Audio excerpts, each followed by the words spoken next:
బాబు అందరూ ఒకసారి ఇటు రండి అమ్మా. హెల్మెట్ డ్రైవ్ స్టార్ట్ చేసి మనం సిటీలో దరిదాపుగా ఎప్పటి నుంచి స్టార్ట్ చేసాం? ఒక 6 months నుంచి, న్యూ ఇయర్ ముందు నుంచే అవేర్నెస్ కల్పించాము. అట్లానే రకరకాల ప్రోగ్రాంలు పెట్టాము, హెల్మెట్లు కూడా కొనిపించాము, అన్నీ చేసాము. అయినా ఎందుకు హెల్మెట్ పెట్టట్లేదు మీరు చెప్పండి?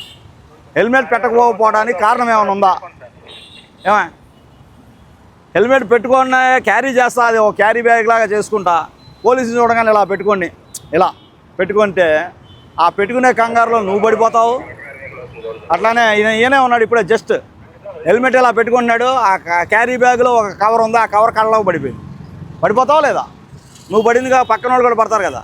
బాబు నీకే చెప్పేది, రెక్లెస్గా ఉన్నావు. ఏం చేస్తున్నావు? ఏ హోటల్లో?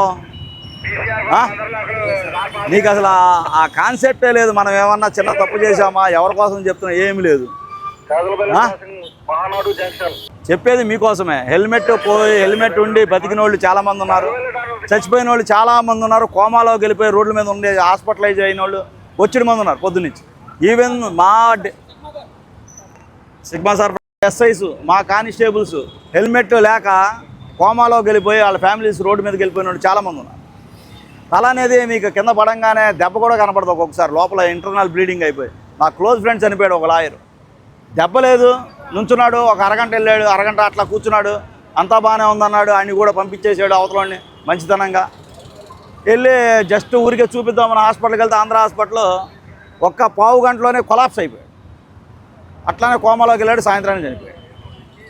పెట్టుకోండి హెల్మెట్స్, మీకోసమే చెప్పేది, మీ బాధ్యతగా చెప్తున్నది. అట్లానే ఇన్సూరెన్స్ కానీ పొల్యూషన్ కానీ, ఇన్సూరెన్స్ అనేది మీకోసం చేయించేది. రేపొద్దున మనం ఏదైనా చిన్నది జరిగితే మనకి రూపాయి, మన పిల్లలకి ఏదైనా వచ్చిందంటే ఇన్సూరెన్స్ లేకపోతే ఏం జరుగుతుంది? ఆటోమేటిక్గా మన పిల్లలు రోడ్డు మీదకి వచ్చేస్తారు. ఎంతో కొంత డబ్బులైనా వస్తాయి కాబట్టి ఇన్సూరెన్స్ చేయించాలి. అట్లానే మీకు తెలియకుండానే అవతలోడికి కుదిరినా కానీ అవతలోడు కూడా మీకు ఇన్సూరెన్స్ లేకపోతే చాలా ఇబ్బంది పడతాయి. మన ఫ్యామిలీ, మన రెక్లెస్కి అవతలోడు రోడ్డు మీద పడిపోయే ఫ్యామిలీలు ఉంటాయి కదా.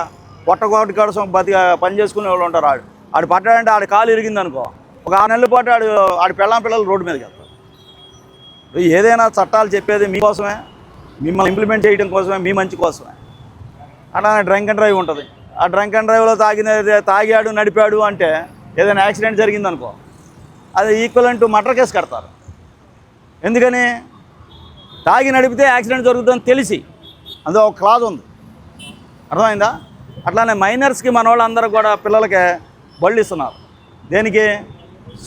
ఏదో ఇంటర్మీడియట్ పాస్ అవ్వగానే ఒక బండి కొనియటం వితౌట్ లైసెన్స్ లేని వాళ్ళకి కానీ బండి ఇచ్చి ఆడి యాక్సిడెంట్ చేస్తే ఎవడైతే ఓనర్ ఉన్నాడో ఆడికి కూడా ఎంతైతే శిక్ష ఉంటుందో అంతకు మించి 1 సంవత్సరం ఎక్స్ట్రా శిక్ష ఓనర్కి. ఇవన్నీ చట్టాలు మారినాయి, జాగ్రత్తగా ఉండండి. అది క్రిమినల్ కేసు వేరు, నెగ్లిజెంట్ యాక్సిడెంట్ కేసులు ఇవన్నీ కూడా నెగ్లిజెంట్ కేసులే, నెగ్లిజెన్స్ యాక్ట్ అంటారు. తెలిసి చేస్తే అది క్రిమినల్ కేసు అవుతుంది. క్రిమినల్ కేసులోకి వెళ్తే చదువుకునే వాళ్ళకి ఫ్యూచర్లో 0, ఆడికి ఉద్యోగం రాదు. ప్రైవేట్ దాంట్లో చదవాలన్నా యాక్సిడెంట్స్ ఉంటాయా? అంటే మీ చరిత్ర ఏంటనేది, మీరు మంచోళ్ళ కాదా అనేది సర్టిఫికేట్ తీసుకోమంటారా పోలీస్ దగ్గర నుంచి? అప్పుడు 0 పడిపోతుంది. చదివి వేస్ట్ కదా. వాడు బీటెక్ చదివి ఒక క్రిమినల్ కేసులో ఇరుక్కుంటాడు, ఏమైనా సంపాదించగలడా? అది లైఫ్ అక్కడితో కొలాప్స్ అయిపోతుంది.